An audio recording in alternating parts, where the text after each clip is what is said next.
I am Generic Redstone Genius, and today we're going to talk about how you can set up an SMP with your friends. SMPs, or Survival Multiplayer Servers, are giant multiplayer servers that are done in survival. It has a group of friends in it, and these friends will do different projects. They'll do some solo projects and some collaborative projects. So like a solo project can be your base, and a multiplayer, like a collaborative project could be a big project, like a farm or something. Or it could be like collectively making a city together, like you can see behind me.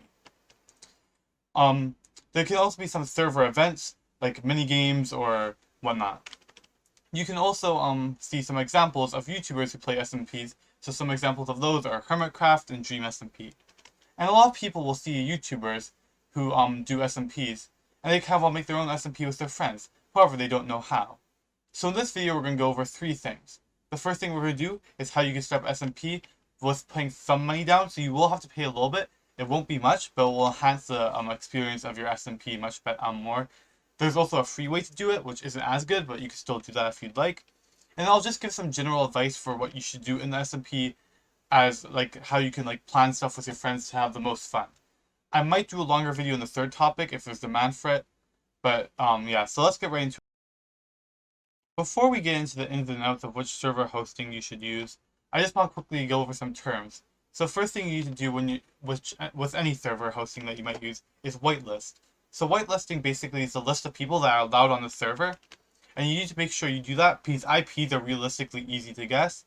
So you have to make sure that you use the /whitelist, or you'll be able to see in the server console like a list of people. So that's just making sure that your friends are able to play on the server, so nobody can come on and grief your server.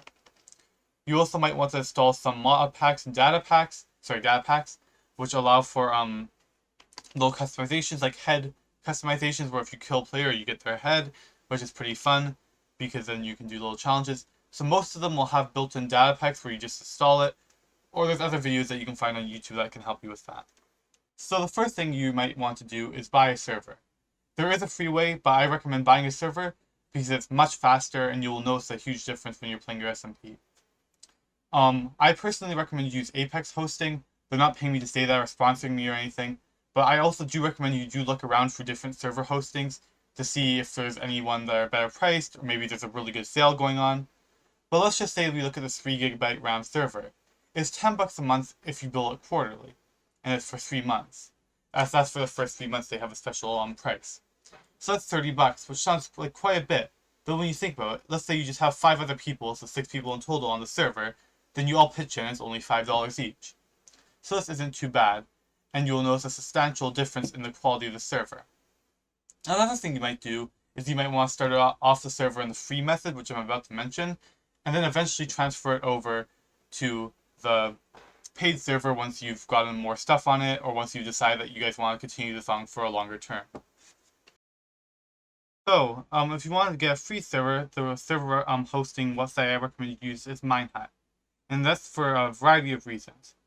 So on other server hosting websites, the person who's owns the account, owns the server, has to stay logged in to host the server. If they close their tab that has the website on, the server shuts down. Now this is unfortunate because that means you have to rely on one person to host the server constantly. However, with Minehut, anyone who is whitelisted can do /join and then whatever your server name is, and it will launch the server, and then you can join in assuming you're whitelisted. So this is very good because that means that even though the server isn't on 24/7, it means that basically anyone who is a member of the server can start it up, and the person who owns the server doesn't need to be online hosting it. So this makes it basically perfect. There is unfortunately one slight drawback to Minehut, and that's that it has this resource pack installed. I forget the exact name of it, but basically it gets rid of TNT duping, rail duping, carpet duping, etc. But you might like that, who knows. But if you're a fan of that, unfortunately, it does block that out. So some quick things to think about when you're trying to make the server as fun as possible. The first thing you should do is agree upon a currency. The most obvious choice for that is diamonds, but some people consider diamonds worthless because you can just use villagers to get diamond armor and tools and whatnot, and netherite is more rare. However, I do recommend diamonds as a currency because it's not renewable. There's no way to farm them like iron, redstone, others. And it's still pretty rare.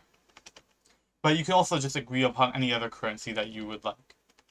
And because the reason you should do this is, like, let's say somebody has something you want, but you don't have anything they want, then it'll be harder to trade with them. Whereas if you have a currency, then you can earn the currency and then pay with them in that.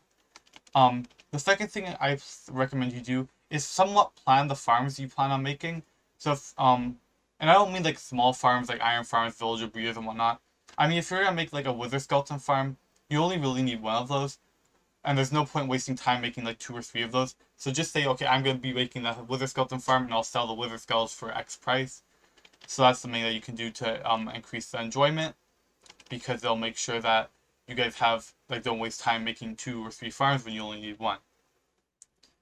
I also recommend you also coordinate infrastructure. So for example, on this server here, we have nether tunnels. So a bunch of people work together on this. I actually didn't build any of them. You'll see here that we have nether tunnels that go all the way through, and it basically connects the whole server together.